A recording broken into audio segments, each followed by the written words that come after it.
It is common knowledge that the set-top box tender involves billions of rands. The process to finalize the tender is still underway, having been delayed by litigation from interested parties. The stakes are very high, and some unscrupulous individuals are so desperate to secure the set-top box tender, they are willing to do anything, including using journalists to smear the minister. Shockingly, they found a willing partner in the Sunday Times. Their plan was simple, yet highly sophisticated in its implementation. These people are desperate and they will not allow anything to stand in their way.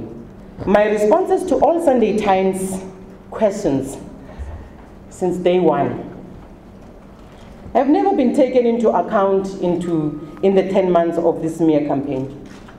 My responses were always quoted selectively, out of context, and largely presented at the tail end of their stories. The inclusion of my comments in the stories was to simply maliciously comply with the requirements of fair and objective journalism.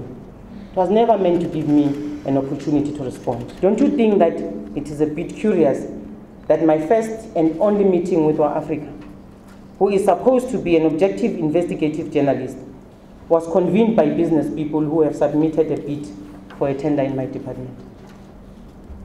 Subsequent to the meeting with Wa Africa and his associates during the same period after the first article was published, I also received another call, this time from a close relative of Wa Africa. The close relative promised me that he would prevail upon Wa Africa to abandon the campaign against me.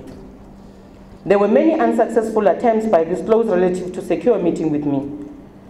The close relative was so desperate to meet with me that he went as far as agreeing to meet with me whilst I was doing my hair at a Pretoria salon, where he personally made the proposal to talk to Wa Africa about the story.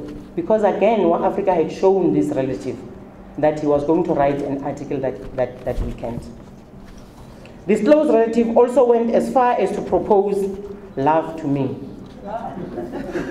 Of course, all these proposals were rejected. I am actually now informed that Wa Africa is claiming that I have an affair with this close relative referred to here. He claims to have broken ties with the said close relative because of the alleged affair with me.